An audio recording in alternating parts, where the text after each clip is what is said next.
This is the Hidden Killers Podcast with Tony Bruschi and continuing coverage of the case against Bryan Kohberger. We've all heard the saying, you really never know someone.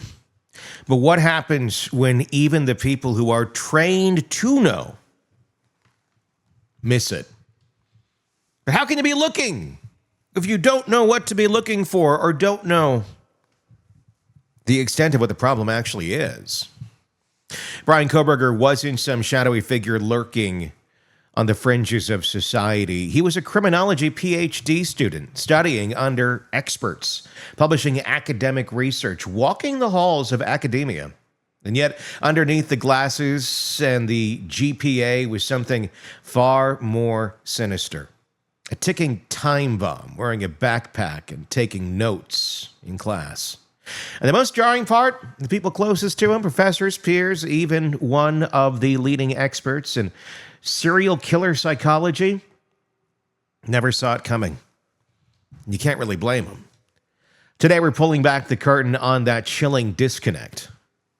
Because now that Kohberger has pled guilty to the horrific murders of 4 students in Idaho, no more speculation, no more courtroom chess match. We are left to ask the harder questions. What exactly was going on in his head?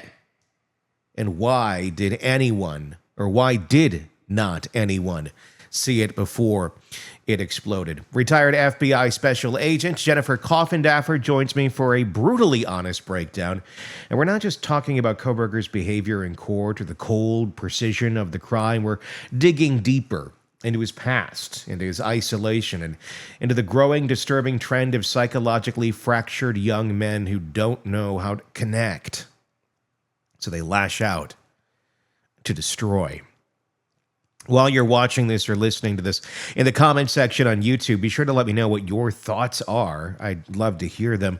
And if you're not already on YouTube, you're listening on the audio podcast platforms, do check us out on YouTube. Just search Hidden Killers with Tony Bruschi so you can join us there and let your voice be heard. This isn't just about Bryan Kohberger. It's about the thousands of kids just like him, awkward, angry, ignored, who never make headlines, but simmer under the surface in silence. And when that silence breaks, it can be in the worst way possible. We talk about incel culture, the illusion of early intervention, and what it means when someone can spend their entire life studying serial killers and still miss the one thing sitting in the front row. So here's the question that kicks it all off, the one I asked Jennifer that really set the tone. If one of the world's foremost experts on serial killers, someone who quite literally wrote the book on BTK, couldn't spot Bryan Kohberger, what hope do we have for the rest of us? And I say that in jest somewhat, but Jennifer, I'm going to throw it to you. How do we spot folks like this? Well, Tony, serial killers and mass killers have been studied since the beginning of murdering, right? Mm-hmm. I mean, there's books and annals and psychologists who have spent their life's work on that. And I found it very interesting, and I have the utmost respect for Dr. Ramsland, mm-hmm. but very interesting that she was his teacher in 4 classes. 3 undergraduate is my understanding, 1 graduate course, and his counselor throughout. Mm-hmm. And she didn't spot him. Yeah. She herself says that she was completely shocked mm-hmm. and was, quote, duped. Yeah. And I think this is a real wake-up call from the aspect of they can be among us, and even if this is what you do for a living and have done for decades, and this is your life's work, and she not only studied serial killers, she studied the serial killer that I think Bryan Kohberger studied and tried to emulate, Dennis Rader, a.k.a. BTK. Yep. So she of all people should be the most attuned. Tony, I think it just shows us that you can be walking amongst other people and no one ever knows really what's in a serial killer's mind. That's really true. I mean, like you said, we've been studying this for all time. What makes people do this? But are we any closer to identifying them before they actually carry something out? And I wonder, as I look at this more and more, and especially as we kind of dig back the layers of Kohberger, especially going back in time, and we will get to his teen years, and we'll get to the visual snow and all that. But I want to go back even a little bit further, because maybe that's where we should be looking more than we should be at necessarily right before they strike. I'm wondering if there should be more attuneness, and I don't have the answers to how you do this, but to children who are going through traumas, to seeing how certain children react to certain traumas, and what goes on in their world as they continue to move their path forward. I mean, as we understand here, Bryan Kohberger was a kid that always was a bit awkward, always just, I think naturally, I'm going to say probably genetically, had difficulty relating to others, just the way that his brain worked, and went through a lot of hell, ended up losing 150 pounds, apparently his personality changed very dramatically at that point in time. But nobody could say, you're going to be a serial killer someday. But we certainly saw a young man who was very disturbed. And we as a society, when we see that, a lot of times just back away. Hope he gets the help he needs. Maybe, hopefully, who knows? But I'm going to inch my way away from this person because they're icky, they make me uncomfortable, and that ends up putting them in isolation. Not that we should all become best friends with the people who are acting like they could potentially kill others, but there needs to be some attention here, because there's a massive amount of young men in our country who, we get to the incel area that I think you have a psychological problem going on there, but who feel isolated, who feel rejected, who feel not heard. And then we offer this land of them to just go and basically live that world, video games, this, that, and to really celebrate isolation. This culture of young men in our country right now doesn't feel like it's in a very healthy place. Well, I concur with you. And, from everything I've studied with psychiatry, psychology, criminology, all these years, they will say, the people who know, that by the age of about 5, you've determined your personality. That is how young and that's how early everything is really developed.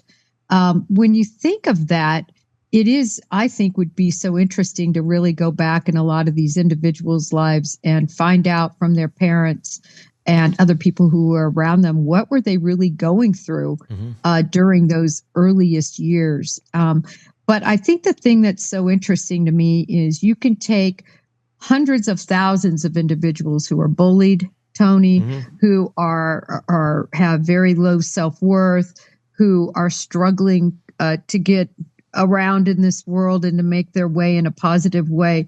And so few, just a microscopic number, become, or minuscule number, become serial killers, for heaven's sakes. So that's what I find very interesting, is how many people perhaps have maybe even similar thoughts, but keep it so dark in the recesses and would never have the courage, if you want to call it that, the gall, the evilness that it would take to do something like this. And Bryan Kohberger, along with many others, right? They crossed that line. They crossed that barrier. And the thing is with Kohberger, yes, a very few. He is in the extreme minority of whoever crossed the line to be serial killers.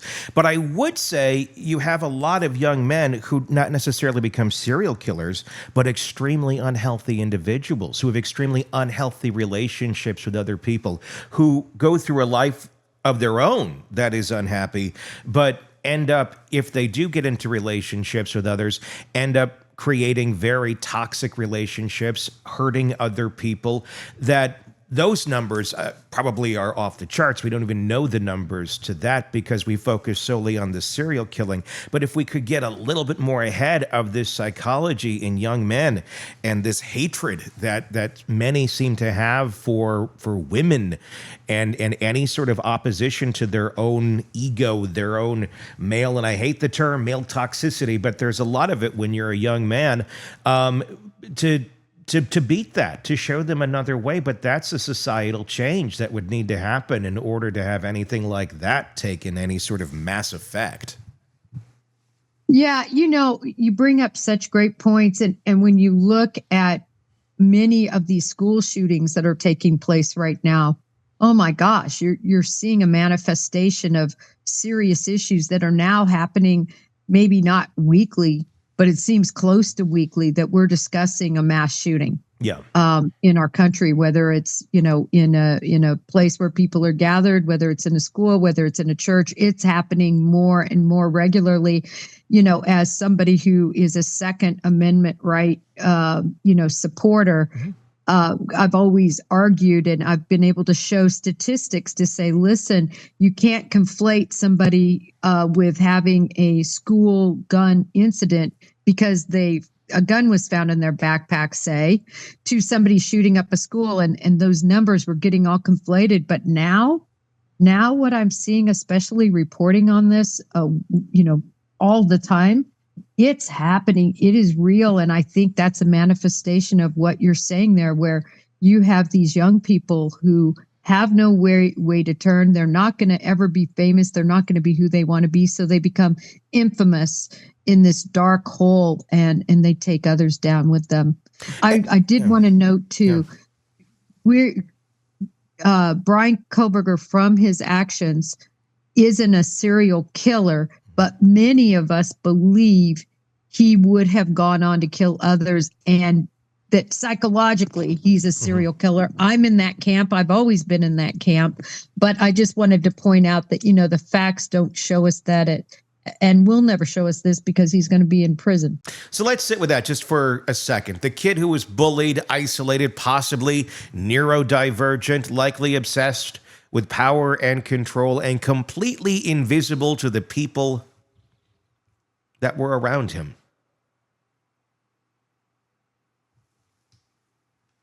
What we just heard from Jennifer is more than just expert commentary. It's a warning shot, because the Bryan Kohberger case doesn't live in a vacuum. It's not some one-off monster who slipped through the cracks. He's the end result of a slow burn failure, societal, institutional, and psychological.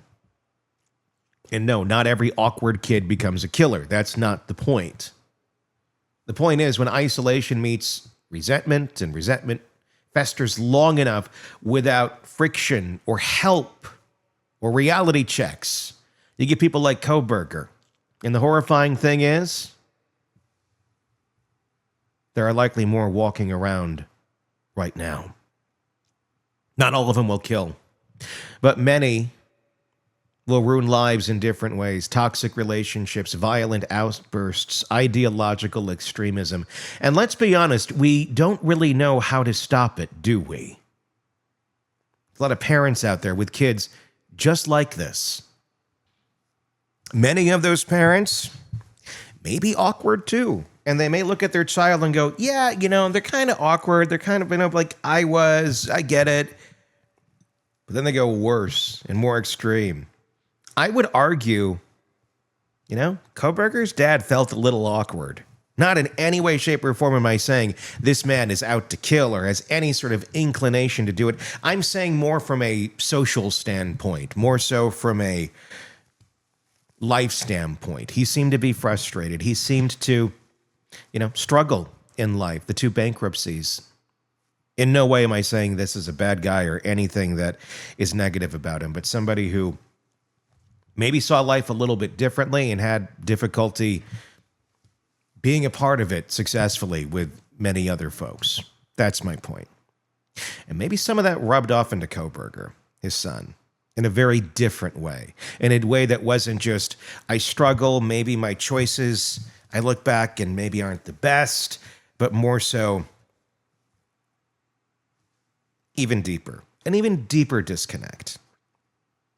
But when you're that parent, especially if you're a parent that's having difficulty even identifying your own choices as maybe not being the best in real time, how are you going to be catching up to your kids who may be worse, who may be more intelligent in many ways, but may have the same sort of deficiencies that you do in terms of social acquiescences?